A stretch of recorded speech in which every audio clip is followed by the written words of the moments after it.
Cracked open a cold one. It's a long night if you're a Florida Gators fan, or it was a long night if you're a Florida Gators fan. But we'll talk about that sadness on Locked On Gators. You are Locked On Gators, your daily podcast on the Florida Gators. Part of the Locked On Podcast Network, your team every day.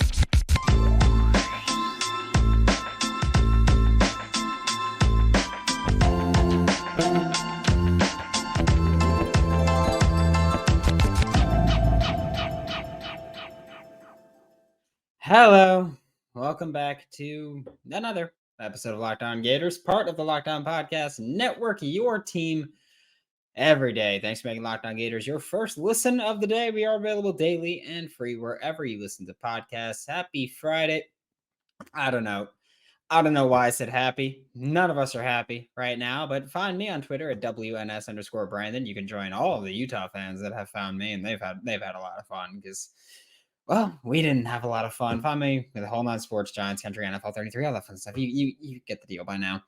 Download the Game Time app, create an account, use code LOCKEDONCollege for $20 off your first purchase.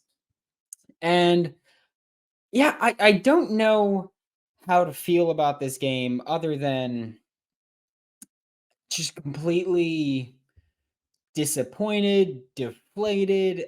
I feel more deflated than the entire Florida Gators team looked last night going into this game against the Utah Utes. It's just the main part that's inexplicable about it is showing up week one with the opportunity to walk out with a top 25 win, because the Florida Gators do have 5 top 15 opponents on their schedule this year. So you had the opportunity to go out there, beat a top 15 opponent in the first game of the season. And they had their third string quarterback playing, their star tight end wasn't playing, their starting nose tackle wasn't playing. And you went out and had just awful performance. Like, they came out there looking as organized as a Pop Warner team. It was just bad. So coming out that flat is really, for me, was just completely unacceptable. Like, I mentioned it last night on the live stream after the game, which I apologize if you watched that.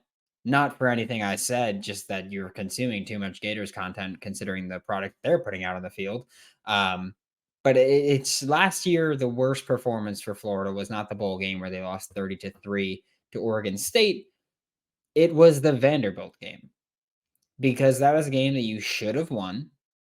That was a game where you had the better team and you just came out flat. This tops that way worse, because at least the Vanderbilt game, you can go mid-season, very cold weather, which is still a cop-out, but you could at least say that. Here, it's week one. You're as fresh as you're ever going to be. You're as probably locked in as you're ever going to be. Locked in, not locked on. We don't miss a beat here. But you're as locked in as you're ever going to be. And that's what you come out and do? That disgusting, like a nauseating performance. There's just so much crap there. That was just yikes. Graham Mertz, I think he played about as expected. I understand you could look at the numbers, the 300 plus yards, all that stuff. I think he played about what we expected from him. Statistically, like he did, sure, the 300 something yards. I thought he'd have 150 yards on, 20 something pass attempts. He had 333 yards on 44 pass attempts. It's the same thing. He just had twice as much volume as I expected because they were getting blown out of the water from the jump almost. So, ugly game there. Couldn't escape pressure to save his life. I knew it would be bad. I didn't think it'd be that bad. Of just, hey, there's a defender coming in. get me. Like he would just wait for it. It was just, I mean, he desperately needs to work on something as far as just not even extending plays. Just it felt like he would shorten plays. Like he would just go in there and be like, I'm gonna get sacked right now. I'm just gonna take horrible performance there. As far as working in the pocket, I think he did very well of standing and delivering. He did have some wobbly passes. He had a couple times where I thought he just didn't get the speed right on the ball, where it was either that he tried to throw it too hard when he didn't have to, where he would throw it a little earlier, which like, that's a chemistry thing. Like that's something that you expect to get better over time. Like the interception that he threw. It's stupid that's listed as an interception, but I get it. Like he threw it before Ricky was ready, hit off Ricky. Defender just made a play by not just being there when it got deflected, but then following through and tracking the ball and making the play there. But there were some passes, especially early, where little wobbly by Graham Mertz, and you'd like to see that get better. My biggest issue with I think the offense wasn't even just Graham Mertz. It wasn't the offensive line, which I will say did a better job in pass protection than I thought they would. It was why did they not run the football? Florida Gators, Trevor Etienne had 7 carries for 25 yards. Montreal Johnson had 3 carries for 6 yards. Trayon Webb had 1 carry for 3 yards. And if I'm not mistaken, it was in the first quarter. I don't understand what the thought process was because this game felt like a whooping from the jump. It was 3-7 at the end of the first quarter. Okay? It was 17-3 at the half. That's still, hey, we can run the ball and get back into it. The really crappy part is that the Gators played the entire game, and even when it felt like, why are you even playing? They were one big play away from getting right back into it. And the way that this Florida Gators team generated big plays in 2022 was not throwing the football 44 times. It was running the football. And they just refused to do that. I don't know what happened with Montreal Johnson or Trevor Etienne that Billy Napier was just like, hey, you know that thing we're really good at? We're not going to do it at all. Makes no sense to me. Graham Mertz threw the ball 44 times. That is ridiculous. Graham Mertz should not throw the ball 44 times, especially in a game where they lost by 2 touchdowns. It's not even like it was like 35-0. Okay? Anthony Richardson had 1 game where he threw the ball 44 times last year. It was the Tennessee game. It was the team that plays basically the air raid. The high octane offense. That's when they threw the ball 44 times last year. Not week 1 against Utah, against a team that also wants to run the ball. It was just stupid play calling. And I don't get why they refused to do the thing they're good at. Steph Curry, you're a mid-range guy only now. See how moronic that sounds? The thing you're good at to just not do it makes no sense. DeMar DeRozan, no more mid-range. You get to shoot threes and only threes. It doesn't make sense to not run the football in that situation. You have Montreal Johnson. You have Trevor Etienne. You have 2 guys who are going to be in the NFL. And you gave them the ball, at least rushing-wise. You gave them the ball combined 10 times? And you threw to them another, what? Montreal had 3 catches, another 7 times?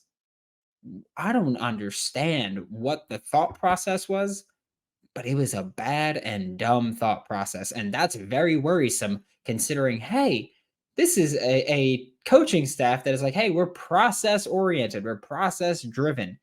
Your process sucked against the Utah Utes. So things need to get cleared out because if you go into this season going, hey, Graham's going to throw the ball 44 times, just fill out your resume now.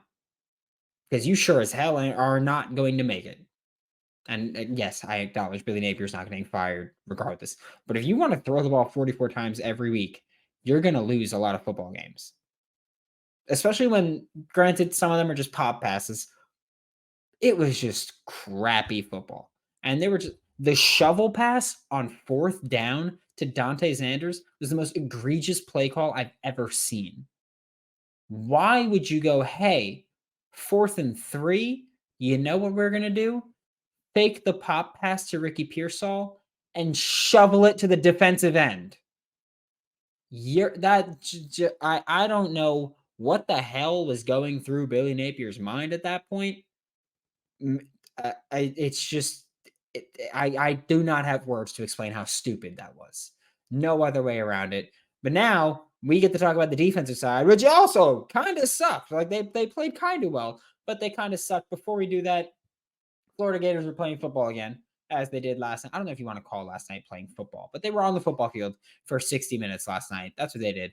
Game Time is the place for last minute ticket deals if you're trying to get to a game. The Game Time guarantee means that you'll always get the best price. And if you find tickets in the same section and row for less, Game Time will credit you 100%, 110% of the difference.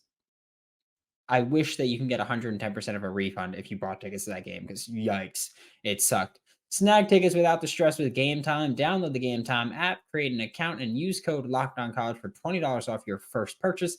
Terms do apply. That's code LOCKEDONCollege for $20 off with Game Time. So download Game Time today. Last minute tickets, lowest price, guaranteed.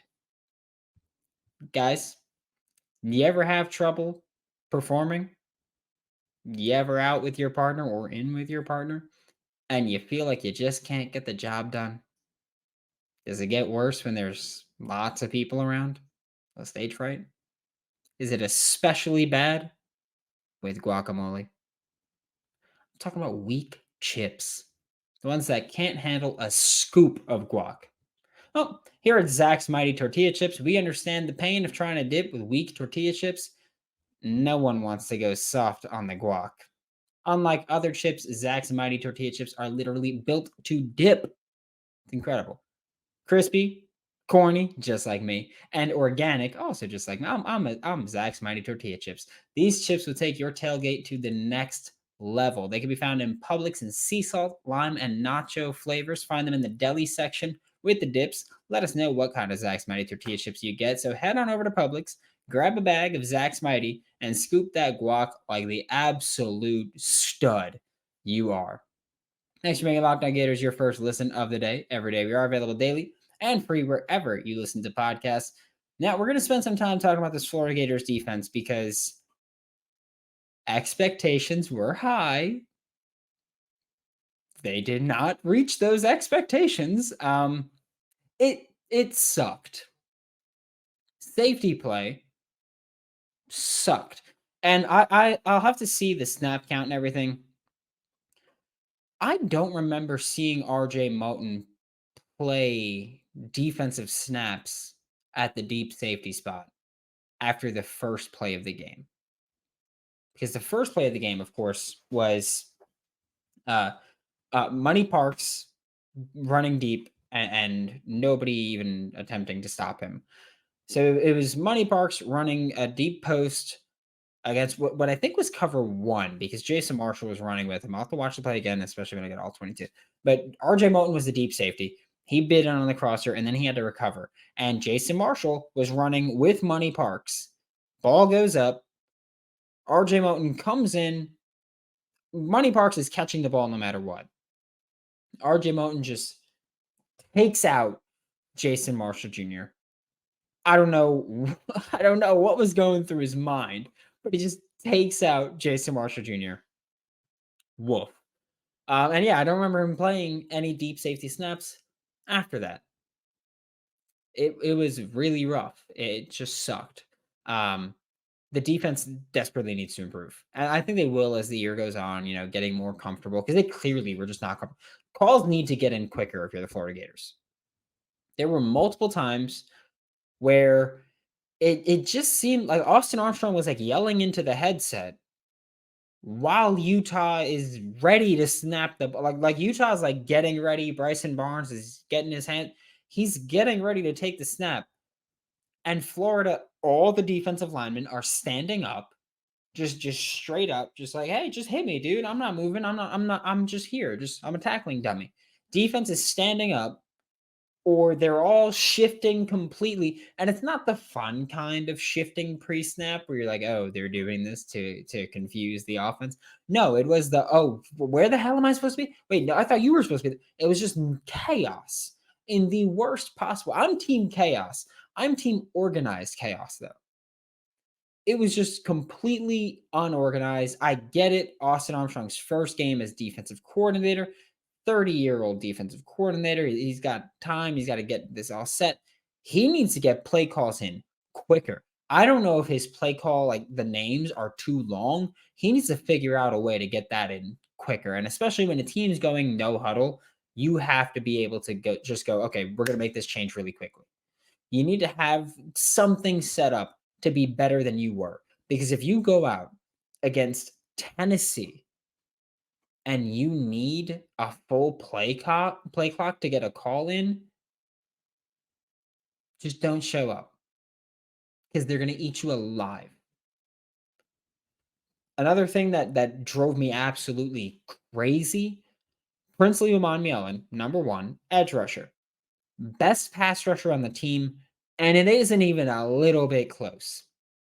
He's playing the jack linebacker spot this year, and I get it. With that privilege to play jack linebacker comes the responsibility of having to play coverage a bit. Totally understand that. I think he was put in coverage too much, and I think it's ridiculous to put him in man coverage as often as he was. He shouldn't be in man coverage at all, if we're being honest, but he's put in man coverage far too often against running backs and tight ends. I have no problem with Princey dropping back in coverage as far as his talent level. You want to put Princely in coverage and he can do it, that's fine. Spring game, he looked all right doing it. What my issue is that they would do it in opportunities or in circumstances where it seemed like Utah was likely going to throw the ball. And when you think the opponent's going to throw the ball, you have to give your best pass rusher the opportunity to make a play. You have to, because it felt like there were so few opportunities where Princely lined up against the left tackle, freshman, and even when he did, he was dropping into coverage. I don't have a problem with how Princely played. I don't have a problem with how most of the defensive line played. I do have an issue with how long it takes Cross to get in. I do have an issue with putting Princely in coverage incessantly.